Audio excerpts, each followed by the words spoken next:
فأصحاب الميمنة ما أصحاب الميمنة وأصحاب المشأمة ما أصحاب المشأمة والسابقون السابقون. الحمد لله حمدا كثيرا. Хвала Аллаху, Господу миров. Я свидетельствую, что нет божества достойного поклонения, кроме Аллаха, и что наш господин Мухаммад – его раб и посланник. О Аллах, благослови и приветствуй миром нашего господина и любимца Мухаммада, его семью и сподвижников. О рабы Аллаха, я завещаю вам и своей грешной душе бояться Всевышнего Аллаха. Бойтесь же его и повинуйтесь ему, ведь поистине Аллах с теми, кто богобоязнен и кто творит добро. Как мы знаем, сегодня мусульмане со всего мира претерпевают непростой период.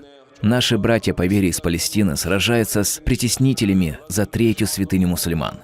Пусть Всевышний Аллах дарует им победу, защитит их и освободит Палестину от беззаконников. Сегодня мы расскажем о самой Палестине, ее важности в жизни мусульман, святости и какую роль она играет в геополитическом плане. Палестина – это третья величайшая святыня мусульман. Первая святыня – это заповедная мечеть в Мекке, вторая – мечеть посланника Аллаха в Медине, мир ему и благословение Всевышнего. Поклонение, совершенное в заповедной мечети, превосходит поклонение в других местах 100 тысяч раз. Поклонение в мечети Медины величественнее других поклонений на 1000 раз, а поклонение в Палестине лучше других на 500 раз. Намаз, совершенный в Палестине, приравнивается к 500 молитвам, совершенным в этой нашей мечети. Палестина – это также первая кибла мусульман. Посланник Аллаха, мир ему и благословение Всевышнего, и его сподвижники совершали молитву в направлении мечети Аль-Акса, что находится в Палестине на протяжении 16-17 месяцев. Затем им было велено молиться в сторону сегодняшней киблы – Каабы. Более того, именно в Палестине, как передается от нашего пророка, да благословит его Аллах и приветствует, будут собраны люди в день страшного суда. Палестина – это то место, где был перенесен посланник Аллаха на животном по имени Бурак. И именно там, в мечети Аль-Акса, он совершил молитву со всеми посланниками и пророками, будучи их имамом, мир им всем. Затем наш пророк был вознесен на 7-е небеса из мечети Аль-Акса, мечети, за которую на данный момент сражаются мусульмане и евреи. Мечеть Аль-Акса – одна из величайших святынь мусульман, вокруг которой похоронены много пророков, сподвижников и приближенных рабов Аллаха.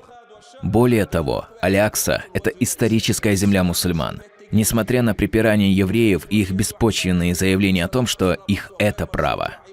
Эта мечеть была построена пророком Даудом, мир ему, который, как и все пророки до и после него, был мусульманином, ибо религия всех пророков и посланников одна – единобожие.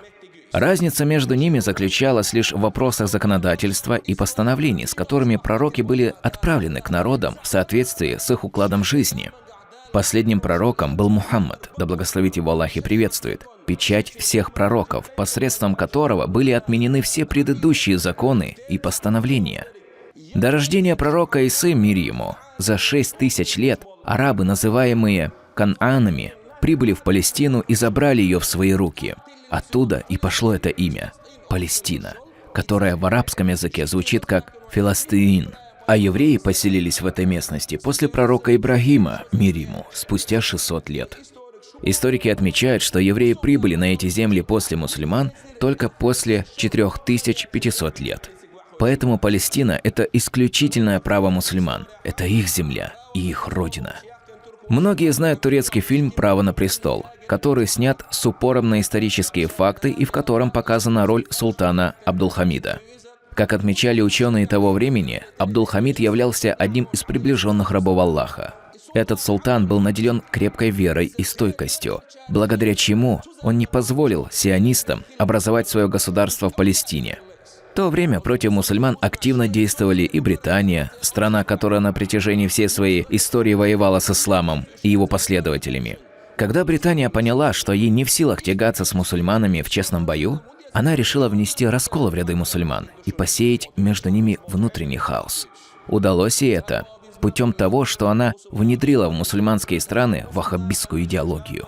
Это исторический факт, в котором нет ни капли сомнения. Эта идеология быстро распространилась среди мусульман, и много невежд стали ее последователями. которые впоследствии начали выходить против своих же братьев-мусульман и объявлять против них священную войну. Удивительно то, что сегодня Америка открыто признает это и никак не брезгает обнародовать данный факт, что она создала течение ваххабитов и натравила их на мусульманские страны. Таким образом, врагам ислама удалось ослабить Османскую империю, которая в свое время представляла собой мусульманскую твердыню и центром ислама. Вы нигде не увидите, как ваххабиты сражаются против евреев. Нет, все их сражения направлены против мусульман, отвергающих их мировоззрение. Ведь последние, в понимании ваххабитов, являются неверующими и вероотступниками, которых нужно убивать прежде любого человека. Покажите хоть одно место, в котором ваххабиты вышли против врагов ислама или же защищали мусульманские земли. Нет такого в истории. С момента основания Саудовской Аравии ваххабиты этой страны убили много мусульман из числа жителей Кувейта, а также мусульман Мекки, родословная которых восходит к посланнику Аллаха, мир ему и благословение Всевышнего. Когда очередная секта ваххабитов построила мечеть в Палестине в 2009 или 2010 году, назвав ее именем одного из своих ученых с целью распространить в ней свою идеологию, мусульмане той местности из числа Ахлюс-Сунна пресекла их деятельность и быстро ликвидировала их. То, что мы рассказываем, это не наши слова, это слова ученых, которые мы переводим и доводим до людей.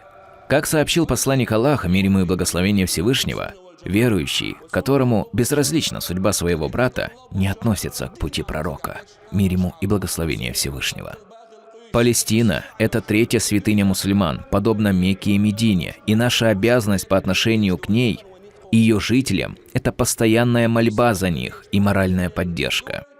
Опираясь на слова ученых, мы завещаем всем мусульманам нашей республики каждый день прочитывать 450 раз аят, что означает «достаточно нам Аллаха, Он лучший покровитель».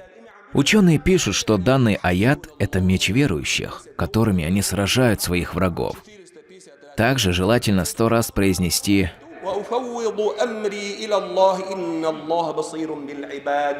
что переводится, как «я вверяю свое дело Аллаху». Поистине, Аллах видит своих рабов. Хоть у нас и нет возможности оказать физическую помощь нашим братьям, однако мы ни в коем случае не имеем права находиться в стороне от происходящего. Поистине, верующим будет дарована победа, и их земли будут освобождены, как передается это в преданиях. И сегодня от верующих требуется единство и сострадание между собой. Глава нашей республики Рамзан Хаджи Кадыров, да воздаст ему Аллах благом, сделал важное заявление по поводу происходящего в Палестине. Еще с начала объявления военной операции в Украине наш глава призывал мусульман выступить против сатанистов и врагов ислама и отправиться на поле боя. Но многие мусульмане задавались вопросом, почему мы должны ввязываться в войну, которую начали неверующие, а мусульмане не имеют никакого отношения к данной войне. Но что произошло сейчас? Украина выразила свое сочувствие Израилю и начала поддерживать евреев. Своих приятелей, которые прежде помогали украинцам в их войне против ислама. Многие еврейские инструктора и командиры, которые находились в Украине, начали возвращаться в Израиль для того, чтобы сражаться с палестинцами. Вот так появилась истина и показалось настоящее обличие врага. А ведь мы с первых дней рассказывали людям о союзе между евреями Израиля и украинскими нацистами, и что президент Украины имеет еврейские корни. Израиль отключил в секторе Газа электричество и воду, а Америка, в свою очередь, оправдала данное действие, сказав, что Израиль вправе распоряжаться в своем государстве, как пожелает. Мы все знаем, какую большую роль они играют в уничтожении мусульман.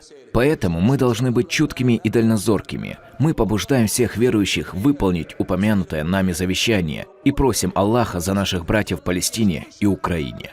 Пусть Господь миров дарует им победу ради своего посланника, да благословит его Аллах и приветствует, освободит мусульман от гнета и страданий и вернет наших братьев целыми и невредимыми.